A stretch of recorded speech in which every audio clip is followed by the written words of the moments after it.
আসসালামু আলাইকুম everyone. Hopefully সবাই ভালো আছেন। তো আমরা আগের ভিডিওতে 12 প্রকার টেন্সের ইনডিফিনিট শব্দগুলো কীভাবে সহজে চেনা যায় সেটা নিয়ে ভিডিও করেছি। তো আজকে আমরা দেখব যে টেন্সের কন্টিনিউয়াস কীভাবে সহজে নির্ণয় করতে পারি, যে প্রেজেন্ট কন্টিনিউয়াস, পাস্ট কন্টিনিউয়াস এবং ফিউচার কন্টিনিউয়াস, এই 3 প্রকার কন্টিনিউয়াস টেন্স কত সহজে আমরা বুঝতে পারি। তো আমরা নর্মালি বইতে যেভাবে দেয়া থাকে যে বর্তমানে কোনো কাজ চলছে এমন বোঝালে ভার্বের সাথে ভার্বের প্রেজেন্ট কন্টিনিউয়াস টেন্স হয়, বা আমরা কিছু বৈশিষ্ট্য দেখি যে করতেছি, করিতেছি, করস, করছিস, করছেন, এরকম দেখে আসলে কন্টিনিউয়াস টেন্স। এটা আসলে অনেক ডিফিকাল্ট চেনার জন্য।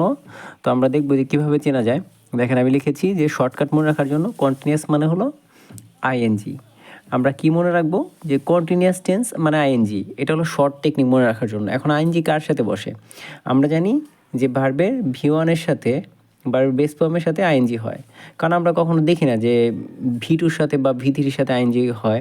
যেমন আমি যদি এখানে লিখি মেক, মেক মানে তৈরি করা, এটা ভি1, তো এটা ভি2 হলো মেইড, ভি3 হলো মেইড।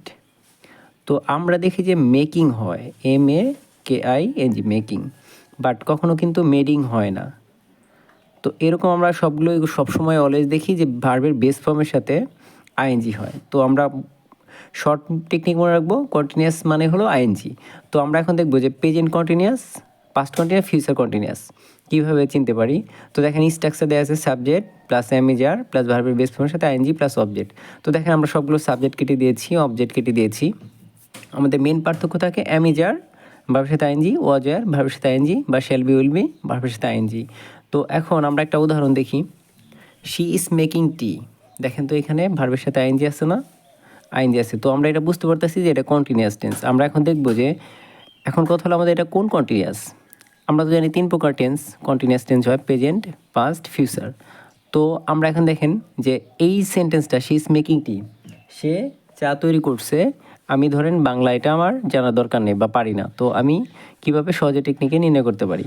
তো দেখেন আমরা আইএনজি দেখে কিন্তু বুঝতে পারতেছি যে এটা কন্টিনিউয়াস টেন্স আছে, কারণ ভার্বের সাথে আইএনজি আছে। তো এখন কথা হলো কোন কন্টিনিউয়াস, প্রেজেন্ট না পাস্ট না ফিউচার। তার আগে আমরা বি ভার্বটা লক্ষ্য করব। দেখেন যদি অ্যামিজার থাকে তাহলে প্রেজেন্ট কন্টিনিউয়াস, সুতরাং এটা প্রেজেন্ট কন্টিনিউয়াস। যদি দেখেন এটাও ভার্বের সাথে আইএনজি আছে তাহলে এটা কন্টিনিউয়াস টেন্স। এখন কোন কন্টিনিউয়াস, আগের ভার্ব লক্ষ্য করব। দেখেন ওয়াজ আছে, আমরা জানি কি, এই যে ওয়াজ এর আজীবন পাস্ট টেন্স, ওয়াজ যেহেতু পাস্ট টেন্স, আইএনজি কন্টিনিউয়াস, তাহলে এটা কি পাস্ট কন্টিনিউয়াস। দেখেন আগেরটা she will be making tea, এখানে ভাবের সাথে আইএনজি আছে, তাহলে এটা আমরা বুঝতে পারতেছি যে এটা কন্টিনিউয়াস, খুব সহজ চেনার জন্য। তো তার আগে দেখব উইল আছে, তো আমরা জানি শ্যাল উইল মানে কি ফিউচার, আর আইএনজি মানে কন্টিনিউয়াস, তাহলে এটা কি ফিউচার কন্টিনিউয়াস। তো দেখেন কেউ যদি বাংলা নাও জানে তো সে এইটা দিয়ে সহজেই টেন্স আইডেন্টিফাই করতে পারবে, কারণ কোনো পরীক্ষায় বা যেভাবে উদাহরণগুলো দেওয়া থাকে ওখানে কিন্তু ইংলিশে দেওয়া থাকে, বাংলায় দেওয়া থাকে না। তো আমরা বইতে যেভাবে টেন্স শিখি আসলে এইভাবে টেন্স শিখে এবং মনে রাখা আসলে পসিবল হয় না।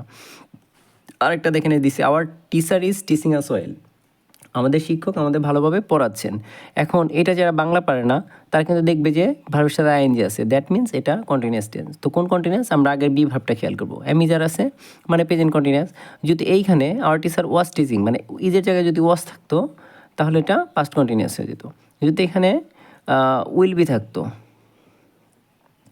যদি উইল বি থাকতো আর এই যে টিচিং ভার্বের সাথে আইএনজি আছে কন্টিনিউয়াস, তাহলে এটা কী হতো ফিউচার কন্টিনিউয়াস হয়ে যেত।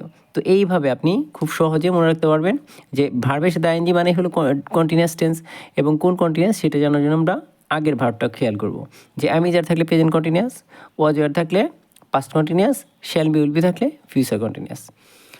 তো আশা করি সবাই বুঝতে পেরেছেন। তো আবার দেখা হবে নেক্সট ভিডিওতে, সবাই ভালো থাকবেন। আসসালামু আলাইকুম।